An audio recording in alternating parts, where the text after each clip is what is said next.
আসসালামু আলাইকুম এভরিওয়ান, কেমন আছেন সবাই? আশা করি সবাই ভালো আছেন। আমি সাবরিনা, বরিশাল থেকে। তো আমি আজকে নতুন এক রেসিপি নিয়ে আসলাম।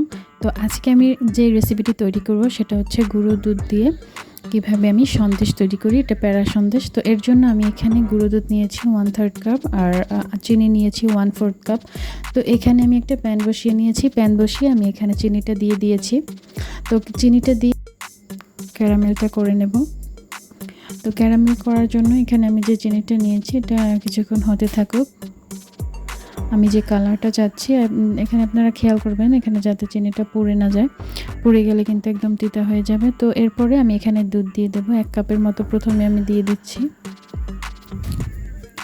1 কাপ দুধ দিয়ে আমি এখানে ক্যারামেলের যে চিনিটা সেটা ভালোভাবে গলিয়ে নেব। পরে আরও 1/2 কাপ আমি মিশিয়ে নিয়েছি। তো তারপরে এখানে আমি অল্প অল্প করে পাউডার যে গুঁড়ো দুধটা সেটা দিয়ে ভালো করে মিক্স করে নিচ্ছি।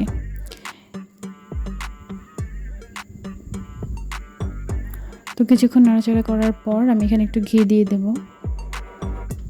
কালারটা চেঞ্জ হয়ে এসেছে। দুধটা যখন একদম জাল করতে করতে শুকিয়ে আসবে, কালারটা এমনিতেই চেঞ্জ হয়ে আসবে। তো তারপরে আমি এখানে ভালো করে নাড়তে নাড়তে একদম শুকিয়ে আনবো যখন প্যানের গা থেকে উঠে আসে। তো এখন আমি এখানে যেই মিক্সটা সেটা নিয়ে নিচ্ছি। এখানে আমি বেশি প্যারা সন্দেশ করব না, কারণ বেশি বানালে এমনিতে খাওয়া হয় না, তারপরেও নষ্ট হবে। এর জন্য নষ্ট না করে আমি অল্প পরিমাণে বানাচ্ছি যাতে এটা খাওয়া হয়ে যায়। তো এরপরে আমি এখন প্যারা সন্দেশগুলো ভালো করে হাতে একটু ঘি ভরিয়ে নিয়ে মিশিয়ে নিয়ে তারপরে আমি এখানে সন্দেশগুলো তৈরি করে নিচ্ছি। এভাবে আমি একটি একটি করে সম্পূর্ণ সন্দেশগুলো সবগুলো সন্দেশ বানিয়ে নেব।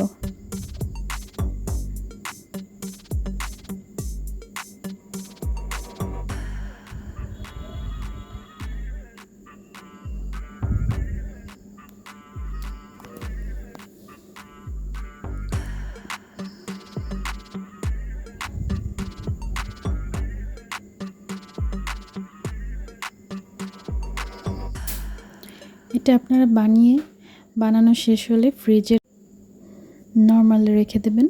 তো সেখানে 1 ঘন্টার মতো থাকলে এটা শক্ত হয়ে যাবে। তারপরেই আমি এটা খাওয়ার জন্য আমার তৈরি। তো এভাবে আমি সবগুলো সন্দেশ করে নিয়েছি। এখানে আমি লম্বাটে শেপ করে প্যারা সন্দেশটা তৈরি করে নিয়েছি। এটা যে যেভাবে পারেন আপনারা ইচ্ছে মতো শেপ দিতে পারেন। তো এই তো সবগুলো বানানো কমপ্লিট।